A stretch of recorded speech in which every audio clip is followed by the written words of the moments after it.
नमस्ते। आइए आज सुनते हैं अनेक पुरस्कारों से अलंकृत हिंदी साहित्य की महान लेखिका मन्नू भंडारी जी की कहानी एक प्लेट सैलाब। मई की सांझ 6:30 बजे हैं। कुछ देर पहले जो धूप चारों ओर फैली पड़ी थी अब फीकी पड़कर इमारतों की छतों पर सिमट आई है, मानो निरंतर समाप्त होते अपने अस्तित्व को बचाए रखने के लिए उसने कसकर कगारों को पकड़ लिया हो। आग बरसाती हुई हवा धूप और पसीने की बदबू से बहुत बोझिल हो आई है। 5 बजे तक जितने भी लोग ऑफिस की बड़ी बड़ी इमारतों में बंद थे, इस समय बरसाती नदी की तरह सड़कों पर फैल गए हैं। रीगल के सामने वाले फुटपाथ पर चलने वालों और हॉकर्स का मिला जुला शोर चारों ओर गूंज रहा है। गजरे बेचने वालों के पास से गुजरने पर सुगंध भरी तरावट का एहसास होता है, इसलिए न खरीदने पर भी लोगों को उनके पास खड़ा होना या उनके पास से गुजरना अच्छा लगता है। टी हाउस भरा हुआ है, उसका अपना ही शोर काफ़ी है, फिर बाहर का सारा शोर शराबा बिना किसी रुकावट के खुले दरवाज़ों से भीतर आ रहा है। छतों पर फुल स्पीड में घूमते पंखे भी जैसे आग बरसा रहे हैं। एक क्षण को आंख मूंद लो तो आपको पता ही नहीं लगेगा कि आप टी हाउस में हैं या फुटपाथ पर। वही गर्मी, वही शोर। गे लॉर्ड भी भरा हुआ है। पुरुष अपने एयर कंडीशन चैम्बरों से थककर और औरतें अपने अपने घरों से ऊबकर मन बहलाने के लिए यहाँ आ बैठे हैं। यहाँ न गर्मी है न भन्नाता हुआ शोर। चारों ओर हल्का शीतल दूधिया आलोक फैल रहा है और विभिन्न सेंटों की मादक कॉकटेल हवा में तैर रही है। टेबलों पर से उठते हुए फुसफुसाते से स्वर संगीत में ही डूब जाते हैं। गहरा मेकअप किए डायस पर जो लड़की गा रही है, उसने अपनी स्कर्ट की बेल्ट खूब कसकर बांध रखी है, जिससे उसकी पतली कमर और भी पतली दिखाई दे रही है और उसकी तुलना में छातियों का उभार कुछ और मुखर हो उठा है। एक हाथ से उसने माइक का डंडा पकड़ रखा है और जूते की टो से वह ताल दे रही है। उसके होठों से लिपस्टिक भी लिपटी है और मुस्कान भी। गाने के साथ साथ उसका सारा शरीर एक विशेष अदा के साथ झूम रहा है। पास में दोनों हाथों से झुनझुने से बजाता जो व्यक्ति सारे शरीर को लचका लचका कर ताल दे रहा है, वह नीग्रो है। बीच बीच में जब वह उसकी ओर देखती है तो आंखें मिलते ही दोनों ऐसे हंस पड़ते हैं मानो दोनों के बीच कहीं कुछ है। पर कुछ दिन पहले जब एक एंग्लो इंडियन उसके साथ बजाता था, तब भी वह ऐसे ही हंसती थी, तब भी इसकी आंखें ऐसे ही चमकती थी। इसकी हंसी और इसकी आंखों की चमक का इसके मन के साथ कोई संबंध नहीं है, वे अलग ही चलती हैं। डायस की बगल वाली टेबल पर एक युवक और युवती बैठे हैं। दोनों के सामने पाइनएप्पल जूस के ग्लासेस रखे हैं। युवती का ग्लास आधे से अधिक खाली हो गया है, पर युवक ने शायद 1-2 सिप ही लिए हैं। वह केवल स्ट्रॉ हिला रहा है। युवती दुबली और गोरी है, उसके बाल कटे हुए हैं। सामने आ जाने पर सिर को झटके देकर वह उन्हें पीछे कर लेती है। उसकी कलफ लगी साड़ी का पल्ला इतना छोटा है कि कंधे से मुश्किल से 6 इंच नीचे तक आ पाया है। चोली नुमा ब्लाउज से ढकी उसकी पूरी की पूरी पीठ दिखाई दे रही है। तुम कल बाहर गई थी? युवक बहुत ही मुलायम स्वर में पूछता है। क्यों? बाएं हाथ की लंबी लंबी पतली उंगलियों से ताल देते देते ही वह पूछती है। मैंने फोन किया था। अच्छा, पर किस लिए? आज मिलने की बात तो तय हो ही गई थी। यूं ही तुमसे बात करने का मन हो आया था। युवक को शायद उम्मीद थी कि उसकी बात की युवती के चेहरे पर कोई सुखद प्रतिक्रिया होगी, पर वह हल्के से हंस दी। युवक उत्तर की प्रतीक्षा में उसके चेहरे की ओर देखता रहा, पर युवती का ध्यान शायद इधर उधर के लोगों में उलझ गया था। इस पर युवक खिन्न हो गया। वह युवती के मुंह से सुनना चाह रहा था कि वह कल विपिन के साथ स्कूटर पर घूम रही थी। इस बात के जवाब में वह क्या क्या करेगा, यह सब भी उसने सोच लिया था और कल शाम से लेकर अभी युवती के आने से पहले तक उसको कई बार दोहरा भी लिया था। पर युवती की चुप्पी से सब गड़बड़ा गया। वह अब शायद समझ ही नहीं पा रहा था कि बात कैसे शुरू करे। ओ गोरा, बालकनी की ओर देखते हुए युवती के मुंह से निकला। यह सारी की सारी बालकनी किसने रिजर्व करवा ली? बालकनी की रेलिंग पर एक छोटी सी प्लास्टिक की सफ़ेद तख्ती लगी थी जिस पर लाल अक्षरों में लिखा था रिजर्व्ड। युवक ने सिर झुकाकर एक सिप लिया। मैं तुमसे कुछ बात करना चाहता हूँ। उसकी आवाज़ कुछ भारी हो आई थी, जैसे गला बैठ गया हो।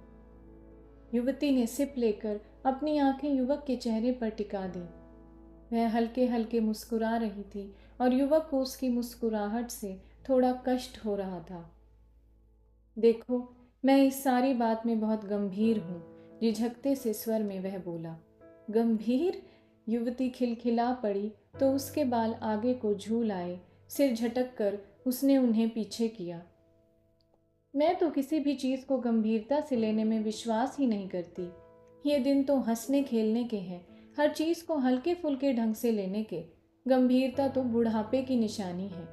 बूढ़े लोग मच्छरों और मौसम को भी बहुत गंभीरता से लेते हैं और मैं अभी बूढ़ा नहीं होना चाहती। ये कहकर उसने अपने दोनों कंधे जोर से उचका दिए। वह फिर गाना सुनने में लग गई।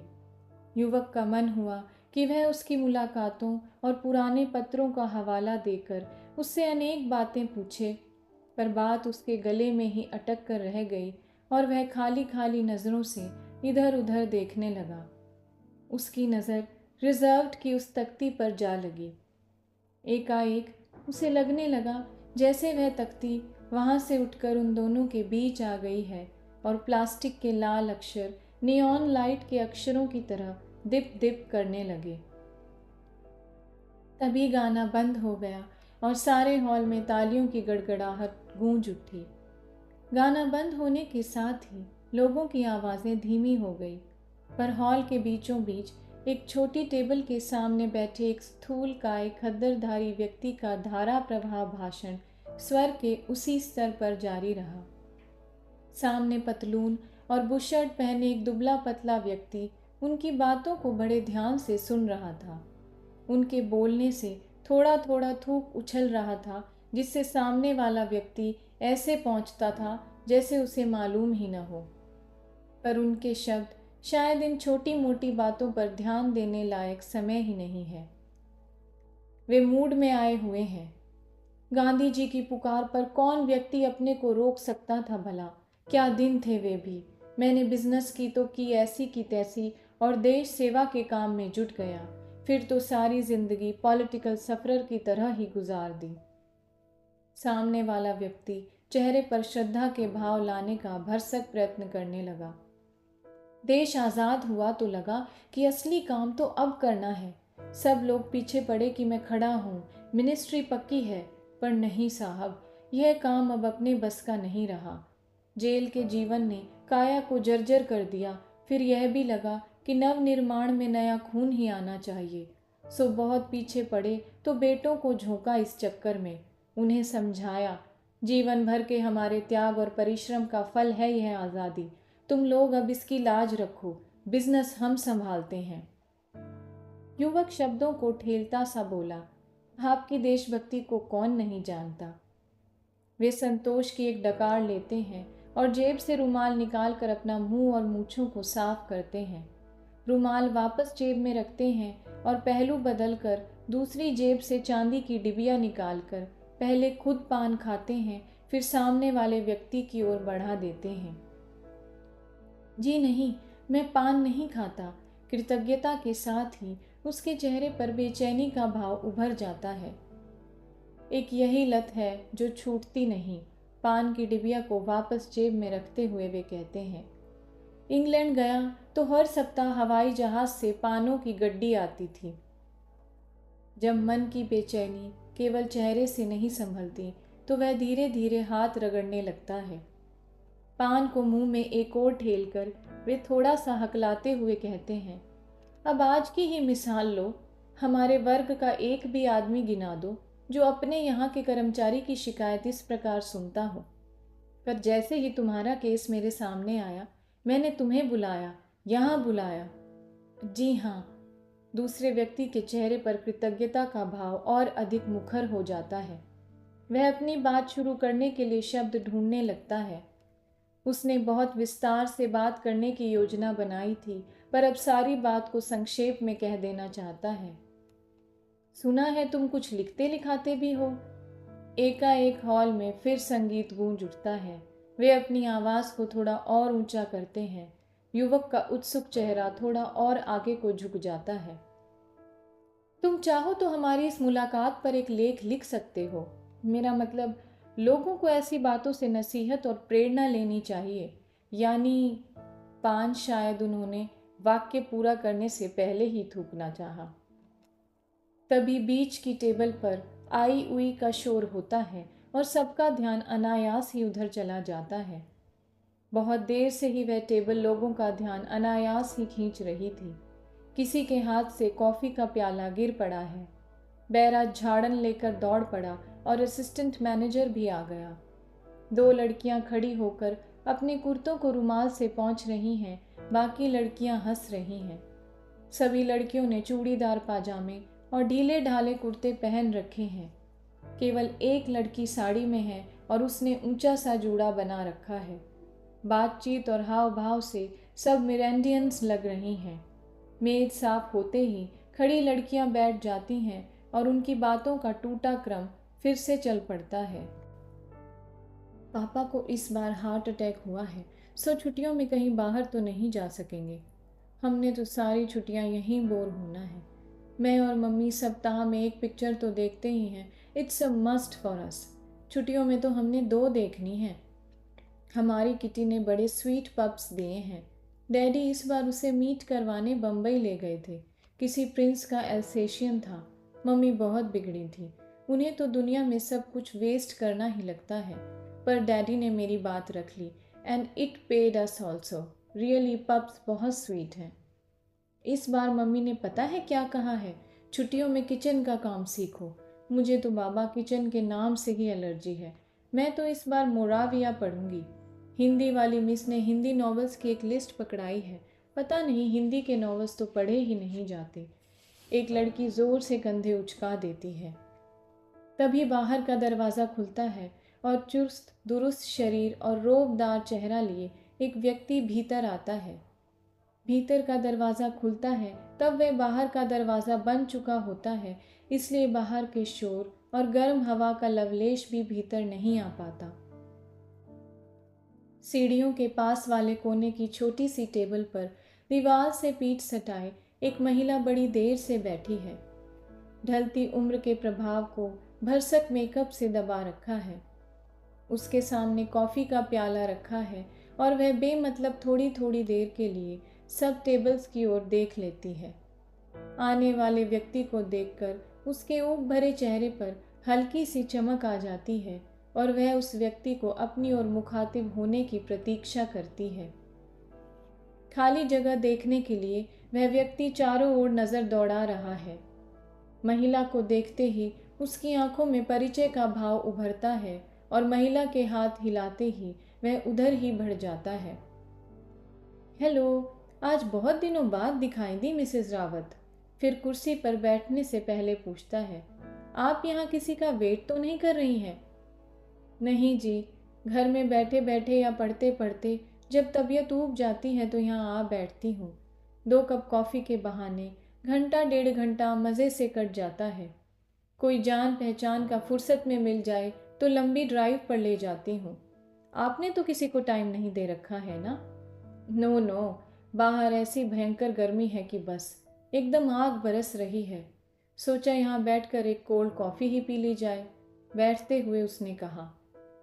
जवाब से कुछ आश्वस्त हो मिसेस रावत ने बैरे को कोल्ड कॉफ़ी का ऑर्डर दिया। और बताइए, मिसेज आहूजा कब लौटने वाली हैं? साल भर तो हो गया ना उन्हें? गॉड नोज, वह कंधे उचका देता है और फिर पाइप सुलगाने लगता है। एक कश खींचकर टुकड़ों टुकड़ों में धुआं उड़ाकर पूछता है, छुट्टियों में इस बार आपने कहाँ जाने का प्रोग्राम बनाया है? जहाँ कभी मूड आ जाए चल देंगे। बस इतना तय है कि दिल्ली में नहीं रहेंगे।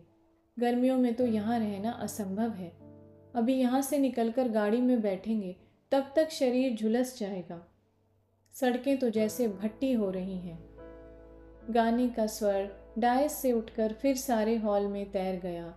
On Sunday I am happy. Nonsense, मेरा तो संडे ही सबसे बोर दिन होता है। तभी संगीत की स्वर लहरियों के साए में फैले हुए भिनभिनाते से शोर को चीरता हुआ एक असंयत सा कोलाहल सारे हॉल में फैल जाता है। सबकी नजरें दरवाजे की ओर उठ जाती हैं। विचित्र दृश्य है। बाहर और भीतर के दरवाजे एक साथ खुल गए हैं और नन्हे मुन्ने बच्चों के 2-2, 4-4 के झुंड हल्ला गुल्ला करते भीतर घुस रहे हैं। सड़क का एक टुकड़ा दिखाई दे रहा है जिस पर एक स्टेशन वैगन खड़ी है। आसपास कुछ दर्शक खड़े हैं और उसमें से बच्चे उछल उछल कर भीतर दाखिल हो रहे हैं। बॉबी, इधर आजा। निग्दू, मेरा डिब्बा लेते आना। बच्चों के इस शोर के साथ साथ बाहर की गर्म हवा, बाहर का शोर भी भीतर आ रहा है। बच्चे टेबलों से टकराते एक दूसरे को ढकेलते हुए सीढ़ियों पर जाते हैं। लकड़ी की सीढ़ियां कारपेट बिछा होने के बावजूद धम धम करके बज उठती हैं। हॉल की संयत शिष्टता एक झटके के साथ बिखर जाती है। लड़की गाना बंद करके मुग्ध भाव से बच्चों को देखने लगती है। सबकी बातों पर विराम चिन्ह लग जाता है और चेहरों पर एक विस्मयपूर्ण कौतुक फैल जाता है। कुछ बच्चे बालकनी की रेलिंग पर झूलते हुए से हॉल में गुब्बारे उछाल रहे हैं। कुछ गुब्बारे कॉर्पेट पर आ गिरे हैं। कुछ कंधों पर सिरों से टकराते हुए टेबलों पर लुढ़क रहे हैं तो कुछ बच्चों की किलकारियों के साथ साथ हवा में तैर रहे हैं। नीले, पीले, हरे, गुलाबी। कुछ बच्चे ऊपर उछल उछल कर कोई नर्सरी राइम गाने लगते हैं तो लकड़ी का फर्श धम धम बज उठता है। हॉल में चलती फिल्म जैसे अचानक टूट गई है। धन्यवाद। अगर आपको मुझसे ये कहानियाँ सुनना अच्छा लगता है तो प्लीज़ इस चैनल को सब्सक्राइब करें और वीडियोज़ शेयर करें।